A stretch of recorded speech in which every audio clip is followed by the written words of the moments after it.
총 상금 1억 1천만 원이 수여가 되는 국내 최고의 환경 스타트업을 가리는 경진대회 환경창업대전 역대 수상자분들 모셔놓고 작년도 수상팀들 영상을 같이 보면서 어떻게 수상을 했는지 노하우도 들어보고 하겠습니다. 2020 환경창업대전 아이디어 부문 수상기업 EPS 김민석입니다. 기존의 폐기물들은 태우거나 땅에 묻거나 두 가지 방식을 주로 하고 있는데요. 이런 폐기물들을 저희 기술로 가지고 에너지와 자원으로 환원하는 기술을 현재 개발하여 실용화를 앞두고 있습니다. 2019년에 기업 부문 대상 수상했던 스타스테크의 양승찬입니다. 불가사리를 활용한 친환경 제설제를 기본적으로 사업화를 하고 있고요. 그 외적으로도 이제 불가사리에서 추출되는 다양한 성분들을 활용해서 화장품 원료라든지 액상비료 이런 여러 가지 사업 부문들을 현재 영위하고 있습니다. 예, 안녕하십니까. 아이디어 김민석입니다. 첫 발표라 살짝 긴장이 되는데요. 지금부터 폐기물 연속 열분의 에너지 자원화 플랜트에 대해서 발표를 시작하겠습니다. 저는 환경을 전공하였고 환경 에너지 플랜트 분야에서 종사를 하였습니다. 폐기물과 슬러지 그리고 발전 등의 여러 가지 프로젝트에 참여를 하였고요. 이러한 경험을 바탕으로 기술 개발과 특허 3건, 벤처기업 등을 취득을 하였습니다. 폐기물은 크게 하수 슬러지와 음식물 쓰레기 등의 유기성 폐기물과 비닐, 플라스틱 등의 가연성 폐기물로 나뉩니다. 연소와 매립 등의 방식으로 지금까지 처리가 되고 있는데요. 미세먼지나 온실가스 그리고 매립지 포화 등의 문제로 더 장기적으로 봤을 때 점차 어려워지고 있는 상황입니다. 그러면 장기적 대안은 무엇이 될까요? 저희는 바로 이 부분에서 기술 개발을 시작을 하였습니다. 저희 연속 열분해 기술은 폐기물의 가연성분을 합성탄화수소인 가스연료와 오일연료 그리고 열에너지 그리고 수친, 차, 자원을 생산하는 기술입니다. 에너지는 발전과 산업 등의 다양한 에너지원으로 활용이 되고요. 차는 토지계량제 바이오차나 활성탄 제품으로 사용되게 됩니다. 현재 인천 서구의 환경산업연구단지에 파일럿 플랜트가 설치가 되었고요. 하수슬러지 건조물에 대해서 연속 열분해에 성공을 하였습니다. 환경산업연구단지 파일럿 테스트동입니다. 보시는 게 이제 하수슬러지 건조연료고요. 이게 석탄화력에서 현재까지는 사용되고 있습니다. 지금 보시는 사진은 파일럿 연속 플랜트의 시스템과 프로그램입니다. 발생된 가스인데요. 연소 테스트를 하고 있고 발열량은 약 LNG 정도의 발열량을 가지는 것으로 확인되었습니다. 그리고 오일은 약 중유 정도의 성능을 가지고 있는 것으로 확인되었습니다. 보시면은 이제 저희 총 수익은 탄소 배출권과 그리고 에너지, 자원 3가지로 수익이 나눕니다. 하수슬러지 건조연료 석탄화력에서 떼었을 때보다 저희 열분해 기술로 했을 때 CO2 감축량을 약 39%를 감축을 할 수 있고요. 금액으로 환산했을 때 약 23,000원 가량입니다. 두 번째로 에너지 부분인데 여기는 가스와 오일 페어를 총 260만 킬로칼로리를 생산을 합니다. 이걸 LNG 비용으로 환산하였을 때 약 15만 원의 비용이 발생을 하고요. 그리고 자원은 환경부 하수슬러지 토지계량제 기준을 맞춰서 저희가 분석을 하였는데 전항목 적정으로 나왔습니다. 그리고 이걸 가지고 직접 식물을 키워봤는데 0%보다 20%나 50% 섞은 것이 식물의 뿌리나 그리고 줄기에서 성장이 촉진되는 것을 확인하였습니다. 탈석탄 분위기 때문에 석탄화력이 점점 규제되기 때문에 슬러지 건조연료 수요가 줄고 있고 적자가 증가한다는 얘기가 있고요. 장기적 대안이 필요한 시점입니다. 반면에 저희 연속 열분해를 적용하게 되면 수익이 32억, 지출이 13억, 총 수익이 18억입니다. 약 10배 정도의 수익을 향상을 기대할 수가 있습니다. 현재 파일럿 테스트까지 성공을 했고요. 그리고 실증화를 앞두고 있습니다. 이를 위해서 지금 투자와 정부 지원 사업을 준비를 하고 있는데요. 최종적으로 전국에 산재되어 있는 운영 중인 하수슬러지 건조시설과 연계해서 저희 시설을 적용을 해서 점점 스케일을 업을 해서 활성화를 시킬 예정입니다. 발표는 여기까지 하겠습니다. 감사합니다. 솔직히 말하면 알아듣는 게 많이 없어요. 웬만해선 이런 거 진짜 많이 보는 사람이잖아요. 그래서 이 환경창업대전만의 알 수 없는 세계가 있는 것 같다 이런 생각도 들었고, 일반인들 분들이 아시기에는 하수라는 게 하수처리랑 가가지고 처리되는 거 아니야? 이렇게 생각을 하지 그 안에 침전물이라는 찌꺼기가 남는다는 거는 잘 생각을 못 하세요. 병원균도 있고 또 악취도 나고 막 그러기 때문에 이런 하수슬러지를 이제 건조를 해가지고 그동안 석탄화력발전소에 보조연료 판매를 했었어요. 왜냐면 열량이 있기 때문에. 그런데 지금 미세먼지와 온실가스 문제 때문에 이제 석탄화력이 이제 탈석탄 분위기를 맞아가지고 이제 글로벌적인 분위기고요. 그리고 34년까지 총 지금 우리나라에 60기의 석탄화력이 있는데 그 중에 50기를 축소를 하고 최종 50년까지는 아예 전면적으로 폐쇄할 계획입니다. 이 하수슬러지 건조로 한 연료도 마찬가지고 폐플라스틱이나 비닐 고용연료 RDF를 만드는데요. 이런 것도 이제 갈 데가 없는 거예요. 처리가 안 되는 거죠. 지금 폐기물 처리난도 뭐냐면은 처리를 할 곳이 이제 점점 없어지기 때문에 폐기물 처리난이 지금 생기고 있는 상황이고, 그리고 또 이걸 또 매립을 하려고 하다 보니 우리나라 면적이 좁잖아요. 매립지가 지금 포화 상태입니다. 예, 저기 인천의 저기 수도권 매립지도 2025년에 이제 종료를 하려고 하고 있고요. 이 폐기물을 더 이상 어디를 가겠느냐. 갈 데가 없으면 이제 더 어딘가에다 더 훨씬 많은 돈을 지불을 해서 뭔가를 해가지고 해야 되는데, 그 계획 중에 하나를 저는 제시를 하는 거죠. 이제 이해가 되는 것 같아요. 혹시 좀 보시기에 아이디어 부분에서 이게 왜 좀 아이디어 부문 이제 수상을 하게 된 것 같으세요? 환경을 위하는 건 알겠는데 그게 돈이 되냐도 보는 것 같아요. 예를 들면 저희 친환경 제설제 같은 경우도 친환경 제설제 자체는 비싸. 하지만 그거를 사용했을 때 오히려 이런 경제적인 효과들을 고려하면 훨씬 더 경제적인 제품이 돼라는 거가 또 하나의 설득 포인트인데, 이것도 어떻게 보면 기존에 굳이 설치하지 않아도 될 플랜트를 설치함으로써 후속적으로 더 큰 경제적 이득을 얻어갈 수 있는 부분들이 강조가 거의 대부분 발표가 그건 것 같아요. 환경적인 부분들이 되게 보기에 좋은 것보다 더 중요한 건 실질적으로 도입해서 환경을 지금 당장 개선할 수 있을 정도로 경제에서 도입될 수 있는가를 굉장히 중요하게 보는 것 같은데, 그런 측면에서의 설득 구조들이 잘 갖춰지지 않았나. 네, 안녕하십니까. 한래포티 대표 오영복입니다. 저희는 환경사회적 가치 실험과 소재 전문 기업입니다. 미세먼지의 발생 원인인 녹스를 제거하는 데 사용되고 버려지는 탈질 폐촉매로부터 고가의 희귀금속인 텅스텐, 바나디움, 이산화티타늄을 분리 추출하는 회사입니다. 워렌 버핏이 소유한 세계적인 텅스텐 기업 대구텍의 텅스텐 생산 기술을 이전받아서 저희 파일럿 공장에서 연구 개발을 하고 엔지니어링 한 뒤에 상용화를 하고 있는 회사입니다. 탈질 폐촉매의 용도는 화석연료를 연소하는 과정에서 많은 배기가스 중에 미세먼지의 주범인 제수화합물이 발생하는데요. 이거를 줄여주기 위해서 사용되고, 탈질 폐촉매를 통해서 지나가게 되면 녹스, 제수화합물이 이산화탄소와 수증기로 변환하게 해주는 장치인데요.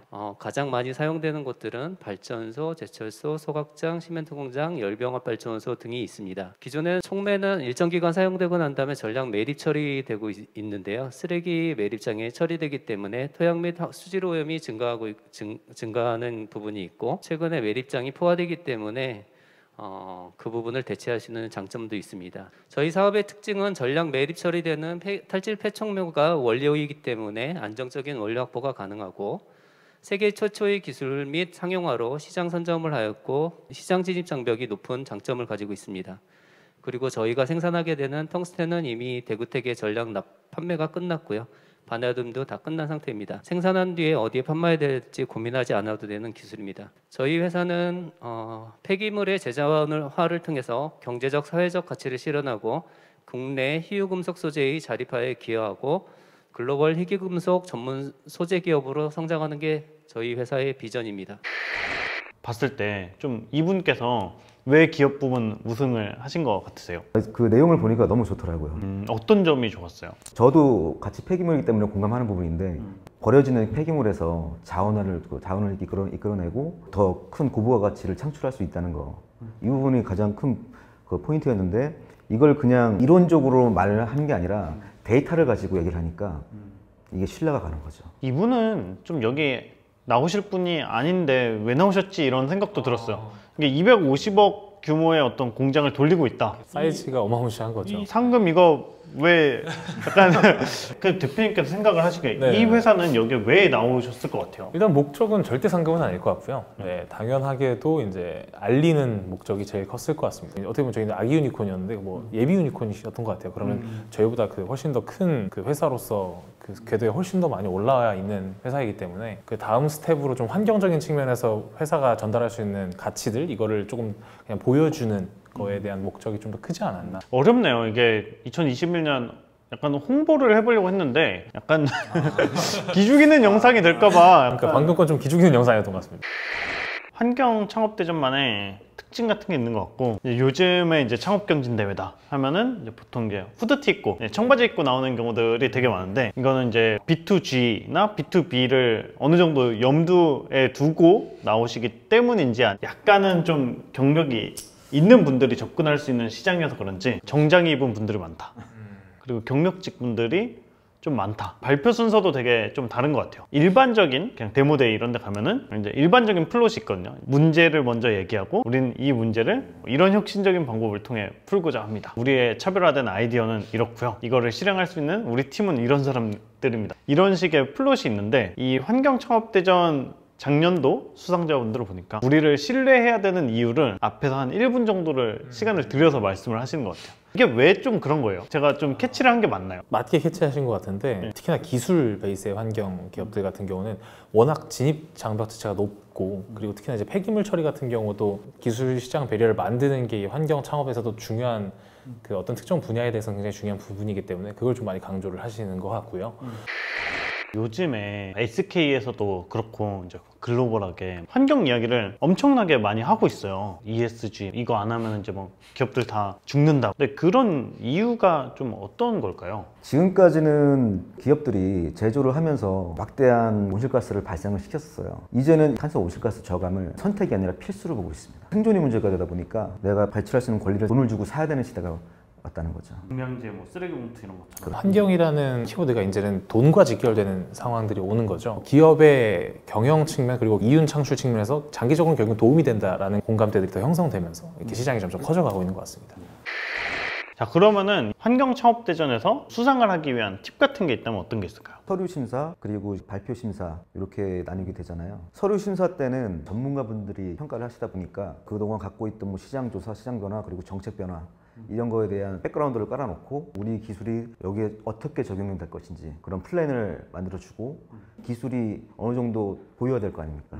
시험 성적서라던가 실험했던 뭐 데이터 이런 거 어떻게 준비를 하는 것. 아, 이게 논리적으로 촘촘하게 짜야 되는 거네요. 혹시 우승 팁 같은 게 있다면? 제일 중요하게 생각했던 거는 문제를 제기하는 것, 그 문제를 해결하기 위해서 뛰어들었던 기존 플레이어들의 한계를 조금 명확하게 제시를 하는 게 좀 중요한 것 같아요. 심사위원분들이 전문성이 있는 분들로 많이 구성이 되어 있었던 것 같아요. B2C, O2 이런 거 할 때는 최대한 쉽게 설명하라 이런 것들이 많은데 이거는 오히려 환경에서 사업하는 사업자의 냄새를 풍기는 것도 중요한 점이 있지 않나. 요새 외국 같은 경우에는 버티컬한 투자사들이 되게 많이 발달이 됐고 이제 한국도 그런 추세로 알고 있어요. 예를 들어 바이오면 이제 바이오 전문 엑셀러레이터 VC 이렇게 있는데 환경 관련해서 전문 투자사들이 딱히 들어본 적은 없는 것 같거든요. 투자 유치에 있어서 어려운 점은 어떤 게 있었고 어떻게 극복했는지. 블루포인트 파트너스 투자를 받으셨잖아요. 저희는 추가적인 기술 개발을 했어야 했기 때문에 팁스라는 과제에 선정이 되는 게 좀 중요했었고 말씀해 주신 것처럼 환경기업이라는 것 자체가 많은 기술 개발들이 또 수반이 돼야 되는 경우들이 대부분이고 광범위한 펀드로서 투자를 하는 운용사 입장에서는 당연히 환경기업보다는 빠르게 수익 실현을 할 수 있을 것 같은 IT나 혹은 플랫폼 기업들을 선호할 수밖에 없겠죠. 그러다 보니 초기에는 특히나 매출 규모나 이런 것들이 그게 제한적이었기 때문에 펀드 특성들을 조금 더 다양하게 좀 다각화를 시켰던 것 같습니다. 저희는 이제 어떻게 보면 해양 폐기물을 또 활용을 하다 보니까 해양 쪽 특성을 갖는 부분 혹은 지역적인 색채에서 가지고 있는 이런 펀드들 이런 것들을 조금씩 활용을 하면서 이제 투자적인 것들을 좀 더 끌어올 수 있었던 것 같고요. 근데 이건 또 정책적으로 환경 색채를 갖는 펀드들이 앞으로도 조금씩 더 늘어나야 환경 기업들이 더 성장할 수 있는 발판이 되지 않을까 싶긴 합니다. 끝으로 이 대회를 준비하는 후배 창업가들한테 동기부여나 도움이 될 만한 한마디 이런 거 해주실 수 있다면 어떤 게 있을까요? 저희 대표님이나 저나 나름대로 노하우에 대해서 얘기를 했는데 꼭 우승이 아니더라도 이런 데 참여함으로써 다른 기술들도 보고 내 아이템도 점검하고 발표하는 뭐 기회도 갖고 여러모로 많은 기회가 있을 거라고 저는 생각을 해요. 좀 많이 지원하셨으면 합니다. 저는 이제 기술적인 부분에서의 배려를 가지고 창업경진대회 지원해서 압도적으로 이렇게 우승을 하는 경우들도 있지만 DM이나 창의적인 아이디어 그리고 시장에서의 경계들을 만들어서 독점적인 위치를 또 가져갈 수도 있으니까요. 그런 측면에서의 이제 아이디어를 가지고 계신 수많은 지원자분들은 편하게 지원을 해주시면 너무 좋을 것 같고 그리고 무엇보다 환경창업대전이라는 게 앞으로 점점 커질 것 같아요. 환경이라는 키워드가 포스트 코로나 시대에서 화두기 때문에 자기의 기술 그리고 자기 아이디어를 알릴 수 있는 또 기회고 자기 가능성을 또 검증받을 수 있는 굉장히 중요한 무대라고도 생각해서 겁없이 도전하고 좋은 성과와 함께 큰 성공들을 이뤄 나가실 수 있도록 응원하도록 하겠습니다. 좋습니다. 2021년에도 유망 환경 창업자 발굴을 위한 환경 창업대전이 개최가 됩니다. 이번에 최종 25팀을 선발을 하고요. 총 상금이 올랐어요. 총 상금 1억 800만 원이 걸려 있습니다. 한층 강해져서 돌아온 2021 환경 창업대전 많은 지원 부탁드립니다.